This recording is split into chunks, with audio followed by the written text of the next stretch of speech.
Assalamu alaikum warahmatullahi wabarakatuh, everybody. Hi, how are you? Welcome back. This is me, Preacher Miles, the host of the SOS, the Shout Out Show. I want to thank everybody for some of the comments that came in yesterday. I really appreciated them, and I want to make sure that I thank you folks for putting that in. Today's topic is a different topic. It goes back to something that's very, very important to me. That is the issue of education, particularly public education. We're in a space right now, if we care to notice, we're in a particular space right now where one of the big looming topics that's in front of all our faces is the issue about kids going back to school. Children going back to school, that's one aspect of it, and teachers going back to school. So today's program is called Protect Our Children, Protect Our Teachers. A little background about me. I have experience teaching severely emotionally disturbed children in public school for over 11 years. I've worked in juvenile detention. I've also worked in group homes. So I understand a little bit of what this problem is. And I'm hoping, in some regards, that everybody will be able to understand what I'm about to say. And I'm going to give a shout out right up front. Here's one of our regular people. Sister Ree, I'm going to give you, when we get out one of our first packages for perfume, I'm going to make sure you get one because you've been here every week. And you make a mean barbecue turkey drumstick as well. Thank you. But the issue at hand, and I think some folks are missing it because the idea of education has been focused on in a different light because we're dealing with COVID. So the idea is not just children going back to school, getting their education, it's also about the health and welfare of the children. But I think we're missing some things. People need to understand what the scope of education is. And when I say understand the scope of education, you're going to have to do some digging a little bit because there's a lot more to it than kids just going back to school during COVID. COVID has exposed some things that a lot of folks are speaking about, but there's some things that you don't understand about why it's so important for kids to go back to school in terms of what our leadership is giving us. And I want to say they're giving us a bunch of malarkey, a bunch of BS, a bunch of lies. President Funk and Secretary of Education Betsy DeVoy, let's just call her Betsy DeVoy, they have no idea what they're talking about. This is an economic move. And I'm going to break it down to you. And I'm probably going to have to redo this show again. I should just send it out to parents. I'm going to have you redo this show maybe, and I'll send it out again. But I want everybody to pay attention because the aspect of education does not just involve parents that send their kids to school. That's number one. It affects the entire economy. So if you're working and you have a coworker that's not able to come into work because they have to make a choice between staying home and educating my child, number one, or number two, going to work and risking putting my child in a harm situation with a school that may not be clear from COVID. These are the things that we're not talking about.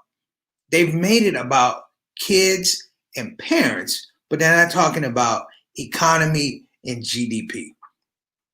At this point in time, if you backtrack a little bit, just backtrack a little bit. I remember when I started teaching in the early 90s. In the early 90s, there was a thing that came out, maybe 1990. It was the first, if you will, one of the first schools that was a charter school. Stay with me here. Charter schools became all the rage. And what charter schools did, along with voucher programs, was allow parents to take their children from public school, put them in these charter schools, which had less restrictions and accountability was different than public schools, not as strict. But the student allotment money would move, and that student allotment money would stay here and in the charter schools and the voucher system.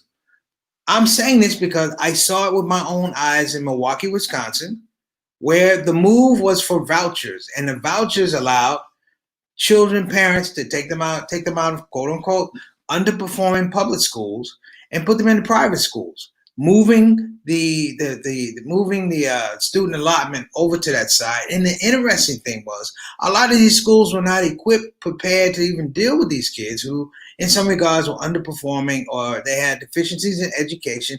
They wound up sending them back to the places that we went, but there was no student allotment reversal, if you will. If you put up money in the beginning of the year, you didn't get that money back if you only went a couple months. We now have a system where there's a pandemic of charter schools. And the fight is against charter schools versus public schools. Stay with me on this one. If you do your homework, one of the top two states for charter schools, brothers and sisters, California and Texas.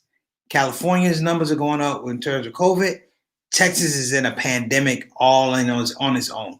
Numbers are through the roof. You now have a situation whereby teachers are in danger. Teachers will be bullied into going back to the jobs, particularly in the charter school area, because you have that money. And there's no such thing as a teachers union anymore, at least not a strong one. They don't have it anymore. The ability to strike and ask for rights. Pay attention, because this is going to be the issue. The states that have good, strong teacher union will be able to abstain a little bit and ask for, but places, think of New Orleans. I was just saying this to a friend of mine earlier. New Orleans, 93% of children in New Orleans go to charter schools, meaning that where's the funding for the public school? Meaning that there's no argument. So the system now is you now have the capability not just to withhold money from public schools as thrown out there, but you can quietly withhold money from charter schools. And the charter schools' money is a lot different because they're wholly dependent on it. I'm talking about student allotments. Public school is taxes and credits and rebates. Charter schools are not that. And you have a whole population, a whole nation of charter schools whereby they have no protection. I'm going to say that. I'm going to welcome my friend, Big Earth, man. I hope you're feeling better, brother. I know you're sick. I hope you're feeling better. Let me know you're doing well. Let me know if you need anything. Teachers unions are very strong in Australia. Oh, here's something. Thank you, Earth. No charter schools in all of Australia. So why have charter schools in the United States? Because they're easily controllable. You move a situation. It's almost like equity funds. Equity funds act like banks, basically. But if you remember with the big crash, when Obama had to bail out the banks, he had to bail out all these equity funds because they're all tied together. There was a level of contagion. And we're having the same thing here with public schools and charter schools. We're talking about contagion on top of what? Contagion. See, the idea of sending kids back to school now, brothers and sisters, is that you're going to get parents to go back to school or make the decision, not go back to school, but go back to work. So they have to figure out, do I, A, stay at home with my child, B, go back to work? Well, I got news for you. B is not a great option either because a lot of the workplaces are not healthy. Home is safe, but you're not going to be able to collect the salary. This all coincides with the fact that the CARE Act is about to run out. You know the CARE Act. The CARE Act that allowed for everybody to have unemployment at $600 a week as opposed to $338 for many cases. So now you have the CARE Act. You have parents having to make crucial fundamental decisions about sending their children to school and risking their health, or going to work and kind of risking their health as well, risking financial health. So I'm saying this because I say, where are the majority of charter schools? The majority of charter schools are located in the inner city. So you're not talking about, you're not talking about quote unquote middle class life being affected here. You're talking about people in this inner city who were struggling long before COVID. They now have to make a very base choice, and they're going to make it quietly. Hear what I'm saying? They're going to make it quietly. It won't be that discussion about somebody in downtown inner city Milwaukee or Chicago or LA or New York, because all the people doing the rumbling about going back to school now are middle class people. The charter schools in the suburbs, the few that are out there. So the argument is really about public schools, but the reality is about charter schools. Like I said, where are the charter schools located? In the inner cities. They've always been in inner cities. It's always come at the expense of inner city education. And the narrative now is it's business. Education is business. They've said it very clearly. I'll give Donald Trump and Betsy DeVos. And Betsy DeVos, she has never been a teacher anywhere for all I know. I don't even know if this lady knows what PTA means. I know what PTA means. It means President Trump's I can't say that, but you know what I'm saying. President Trump's but there's a lack of will and a lack of leadership. We're drawn all over the place. You see, this thing right here, this is not happening because of COVID. This is just another opportunity to redirect the narrative. You can break teacher unions right here, right now, because teachers have to make a fundamental decision. Am I going to go to school and teach these children, or I'm going to risk my health teaching these children? Let me tell you guys something about teaching kids.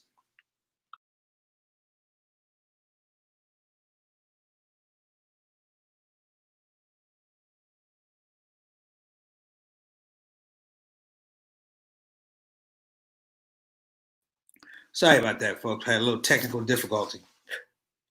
But let me tell you something about teaching kids. As much as I love kids, first grade, I love children, but they're germ factories. They're germ factories. You love them, you hug them, but they are biohazards in little feet and little onesies and everything like that. Kids have germs. That's the nature of being a child. You're a germ factory. And God bless you, Allah gives you this opportunity to be a germ factory for the first couple of years of your life because He's trying to get your body right. But for old folks, OGs, we can't be germ factories. It doesn't work out well. COVID has proven that. And so you're putting children in a situation whereby they can't get sick. That's number one. We talk about young kids, but young kids get sick too. Anybody that's been in a classroom knows when you hear this, it's just a matter of time before it comes to you. And that's accepted in teaching. We know children are going to get sick. Immune systems are adjusting. That's all well and good. Snotty noses, coughs, all of that. They're babies. They don't know anything about wiping their nose, covering their mouth. That's something, and they can't stay away from one another. Kids love to be around, especially young kids love to be around one another. That's the social aspect of school. That said, teachers understand it, but now it's different because now you're looking at serious infectious disease being carried. When I say serious infection, kids don't know. The whole idea of people who have disease, don't have the infections, don't know the infections, it's scary because the children don't know. A fever could be a fever, but I'm also telling you that, there's another function that you also have to understand, and that is the scope of what a teacher really is. Yes, a teacher is an educator, but a teacher is also a manager. A teacher is a manager of several things: education curriculum, and also a manager of behavior. And there's a relationship when a parent sends their kids to school. It is, for lack of a better word, it's education, but it's defunct what? Babysitting. Yes, my child can be in school from 7 to 7:30. I might be able to work a job from 8 to 5 or figure out in this space right here, the kid goes to daycare, I pay for that, but you can't pay for 8 hours of daycare and management. And even more so, the social narrative of how you send children to school. Some kids go to school, it's for education, but you know what? I've been a teacher. Sometimes it's just for the kids to get 2 meals a day, breakfast and lunch. So when we talk about school and sending kids back to schools, there are a lot of layers to it. But the number one thing you have to look at is the safety of the children and the safety of the teachers. You can do all kinds of social distancing. You can clean up everything you want to, but you can't stop this. You can't stop that. It's natural. I think I got that on my screen a little bit. But I'm saying you can't stop that. That's a natural body function.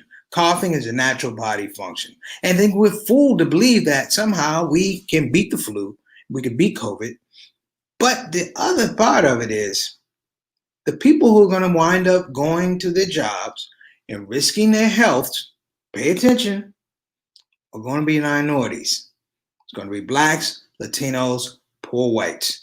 I guarantee This is the same as when they decided to open up all these states. What jobs did they say? The bars, the hair salons, the barbershops.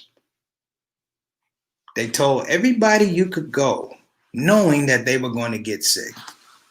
The whole thing about education now is when this thing happens, and I hope it doesn't happen the way I'm talking, brothers and sisters.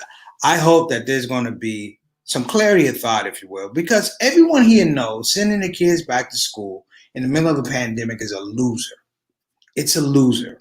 The same as pay for it, remember it, sending people back to work, considered essential, non-essential, essential personnel had to go back to work. It was a primer for this right now. And the children have no say. The parents really have no say. There's been no large-scale debate in Congress or in the Senate about this whole idea of sending kids back to school, knowing that you're in the middle of a pandemic. This was not a question. If you notice, they didn't have any summer school this year. Did you guys notice it? I didn't hear anything about summer school. The colleges shut down. Colleges have shut down.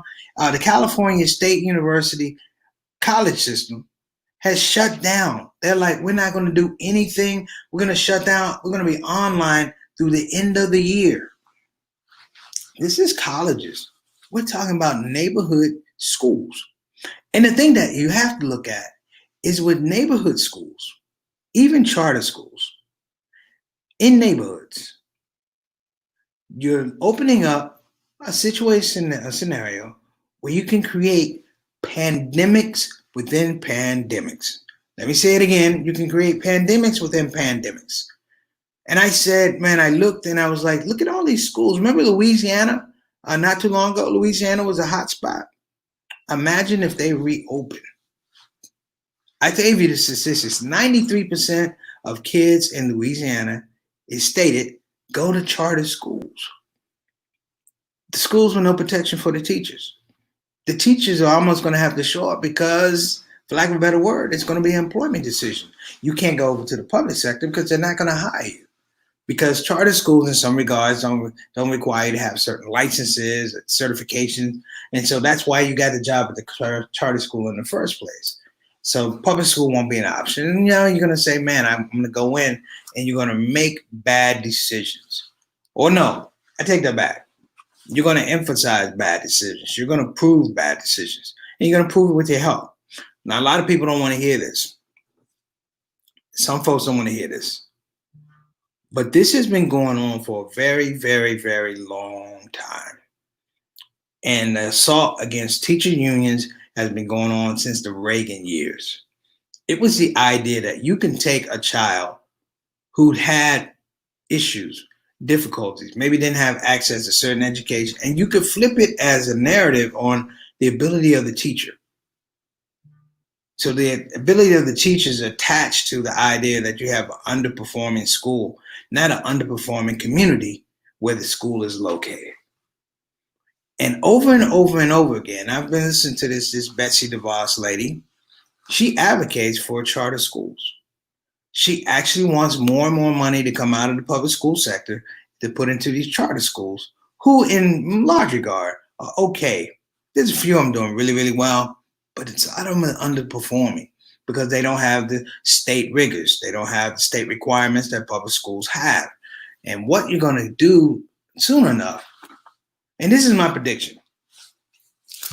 My prediction is they're going to make these kids go to school. Not so much the kids. They're going to make the teachers show up because teachers provide a certain amount of mental stability for a parent. As long as the teacher's there, my child can get an education.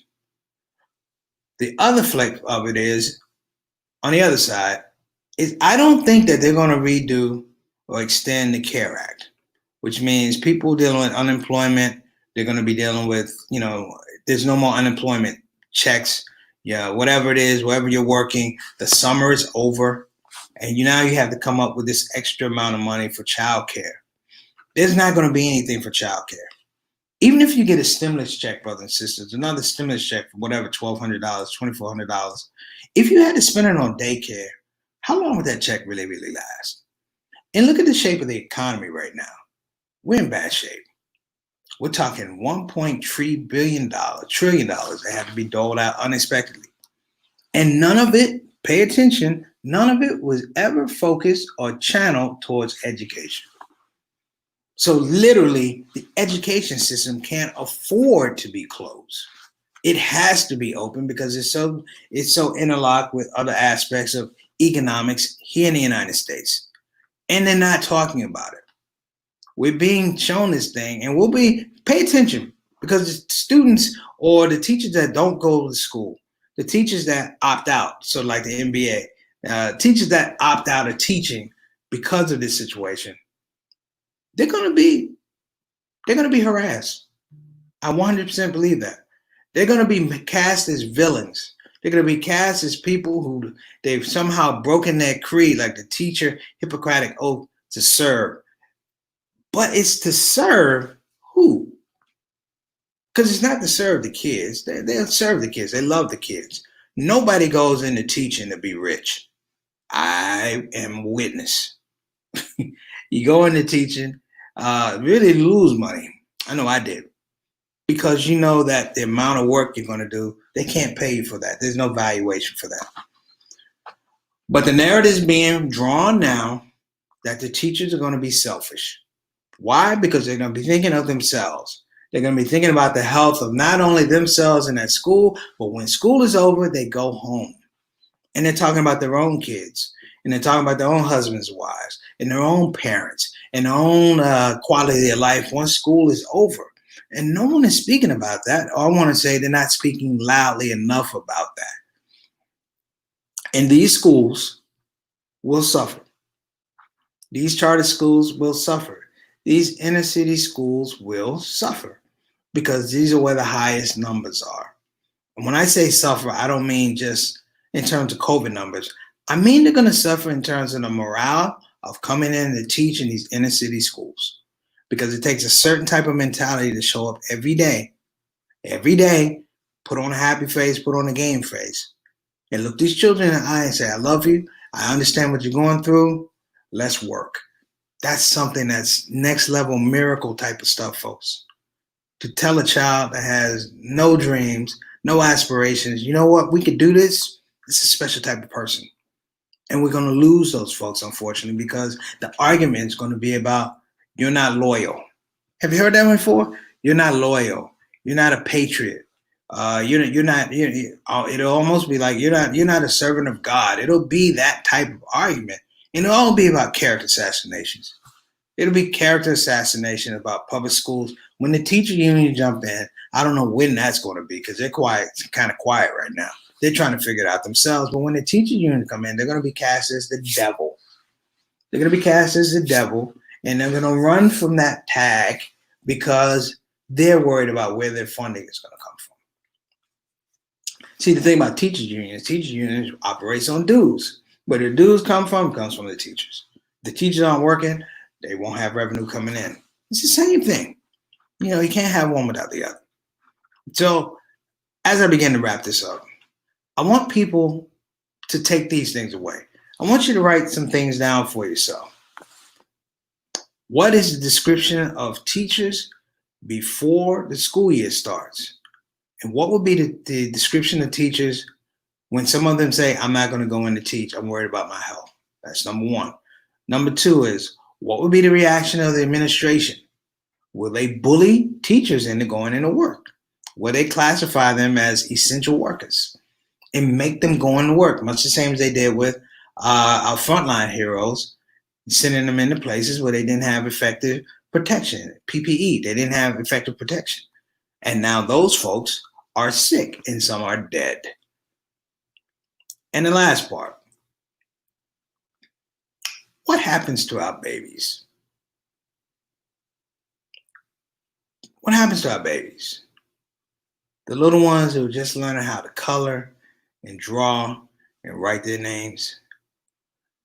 The kid in 5th grade who did a hell of a science experiment and you could see just the pride exploding out of his chest. The teacher who worked with the kid who had the lowest test scores, and that kid now has the highest test scores. that kid reads better. You see, because I'm telling you things that are off the script in terms of regular education. There's no basic education. It's all extraordinary education when you're dealing with children and trying to grow their dreams and grow their craft and grow their creativity. This administration has put that at a price tag. Making people decide on things, my health versus my passion, is criminal. My health versus my passion is criminal, because you know what? You should never ever do that. We should never even be at this point, as far as I'm concerned. And as I close out, you know, one of my favorite teachers. I went to private school for 6 years, brother, sister. I went to public school for 6. My favorite teacher was a black woman. Her name was Miss Alveda Jones. Miss Alveda Jones, give a shout out. How you doing? Walaikum assalam wa rahmatullahi wa barakatuh. Miss Alveda Jones in the 6th grade, to me, was the meanest black woman God ever put on earth. You hear me? She struck terror in the hearts of all of us. Even the clowns in school, the class clowns, nobody wanted to be in Miss Alveda Jones' class. And I had a situation with Miss Alveda Jones. It was a Martin Luther King contest. You had to write something about I Have a Dream, and I wrote something about I Have a Dream. Now, basically, I'm gonna be honest, I catered it so all the white teachers would like it. And they loved it, and I won a prize and all of that. And it was Miss Alveda Jones who sat me down and said, "You're a hypocrite." And I said, "Ma'am?" She said, "You're a hypocrite." And she gave the definition of what a hypocrite was. And even more, she told me, how can you talk about being your best when you didn't give it? You capitulated. And I learned the first definition of capitulated. She said, you have to have strong dreams. Now, my research about Miss Jones is Miss Jones came from another era teaching. She came from the Black Teachers College. And in the Black Teachers College, educating children was paramount. It was next to God. It was the way forward. It was a pathway to freedom. It was a pathway to equality, liberation, and access. And that woman reminded me just today, she's probably got to be like 89 years old, but she reminded me that there's a sacred trust. And she told me, "Young Mr. Moss, you may not like me." She said, "But I'm not here to be liked." She said, "I'm here to get you ready for life." And brother and sister, she did. Think about this. Where would I be if Miss Jones had to make a decision about her health or her passion? I'm Preacher Moss, Shout Out Show. You guys have a blessed day. Big Earth, feel better, man. Brother McCall, love you, man. Thank you for coming on the show. Everybody have a wonderful day, man. As wonderful you can have on a Tuesday. Okay? Take care. Assalamu alaikum wa rahmatullahi wa barakatuh. Protect our children. Protect our teachers. Preacher Moss. Assalamu alaikum.